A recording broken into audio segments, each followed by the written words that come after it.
Hey guys and gals, welcome back to another video. Lately I wanted to take my airbrushing a little bit more serious than what I did in the past. I only messed with the airbrush a little bit here and there, and that was just to weather some train cars. So I kind of wanted to take things up a notch, especially since I started model car building. I was just rattle canning them in the past, and I thought, you know what, sometimes it worked out great, sometimes it didn't. So I need to get a little bit more serious about that, and I decided to really concentrate on airbrushing. And I didn't have a booth, and to properly do it I wanted a booth. And I was going to buy one, and then I was sitting here one day and I thought, you know, I have some things laying around the house, why not just try to make one? You know, plenty of people make them. I see a lot of them made them out of cardboard boxes, or a lot made out of plastic totes. But I kind of wanted to do or make one with as much stuff that I had laying around the house as I could. And I figured if it didn't work, so be it. I'm not really out anything. I'll just end up buying one. But hey, it's worth trying to build one first. And so what you see my my airbrush station now, and I'll grab the camera here and jump on the other side, move some of this stuff out of the way, and kind of show you what I did. It's pretty simple, and so far it's working pretty good. As I'll discuss later in the video, if I had it to do over again, I would probably get a little bit more powerful fan. But I mean, it actually works. It works fairly decent. Now, if you're getting a lot of paint going, like if you're painting a whole car body or something, every once in a while you can see the mist of paint coming back towards you. But I wear a respirator, and I'm not too worried about that.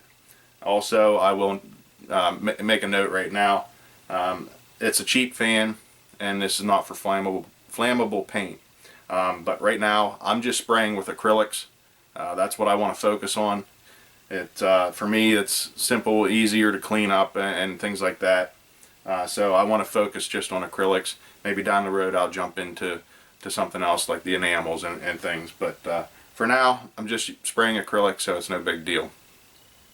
And I guess that's it. I'm going to jump on the other side of the camera, show you what I did, show you how I made it, or explain how I made it, because it's already made. But so far, what a little bit I've used it, it's working really well, and I saved myself a ton of money. So hang on, guys. Okay guys, here's kind of a side shot of it, an overall shot. Basically the main construction of this is out of cardboard, and how that came about, where I work, some things we get in, that we get coming in, are in really large cardboard boxes, and it's heavy duty cardboard, and they throw them away. So if anybody at work wants them, we can bring them home, and you cut them up and you know, use them for cardboard, for laying on the ground, working under your car, or anything. Well, I just happen to have some of this in my basement, and I thought, you know, I've had that sitting down there taking up space, and for a long time, and haven't used it.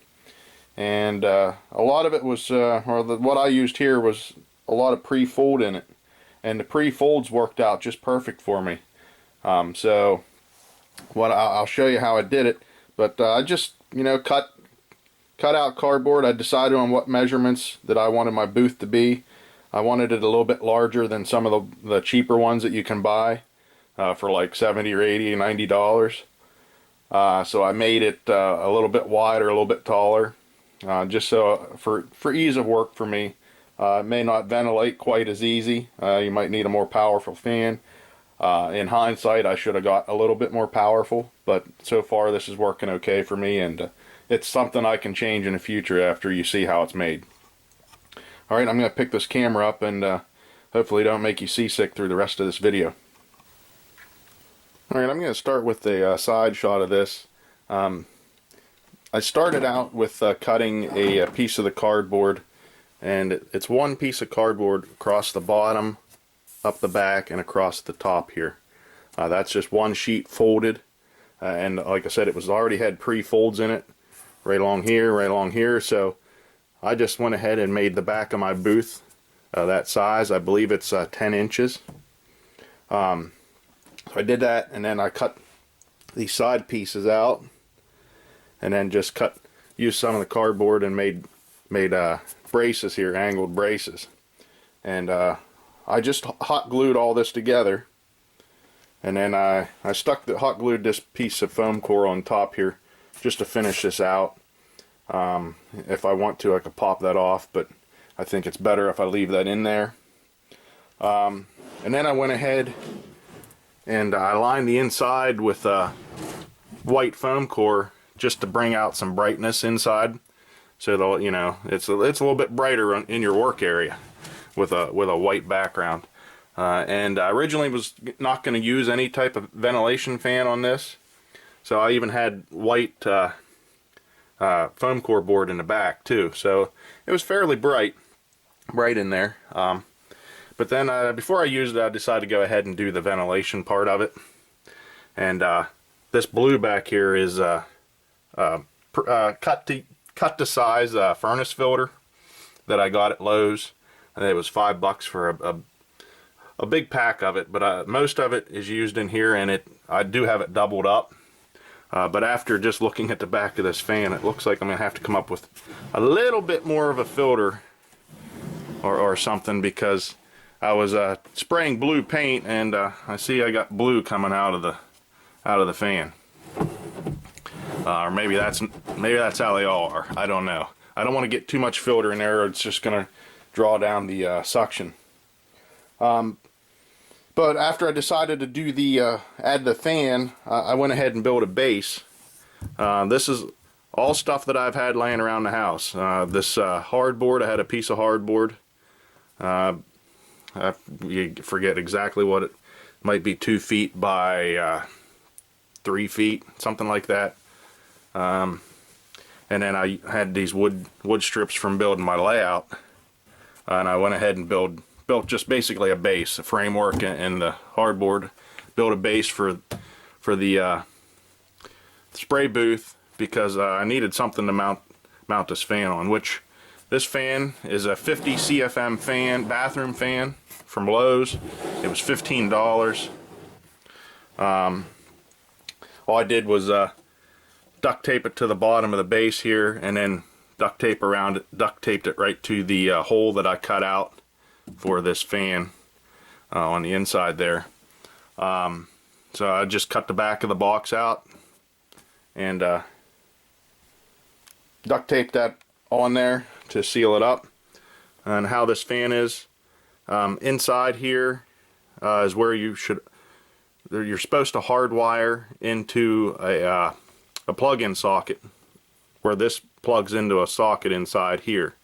And the reason you do it that way, if the fan motor ever goes out, you can just replace the fan motor instead of having to replace all this, because technically this is going to be screwed into your rafters or whatever, your ceiling joists.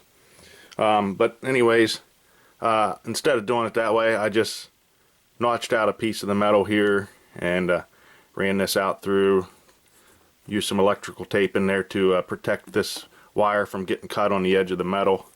So I just ran it out through there. That way I can plug in my extension cord or whatever. You know, if you have a cord that has a switch in it, you know, you could do that. But that's what I did with that. Simple as that. Now this, I believe, is a 3-inch outlet. I'm trying it right now without venting it out the window. We'll see how that works. But if you would like, you can go ahead and buy like a dryer hose or whatever, and fix it on there and hang it out your window if you really wanted to vent it out the window. So it's pretty simple. With everything, the only thing I didn't have laying around the house was the fan and the filter. So for a total of $20 out of pocket here, this is what I built. Now, like I said, you know, the foam core I've had it laying around. But I did, you know, buy that at some time in the past. But right now, this whole thing cost me 20 bucks to build.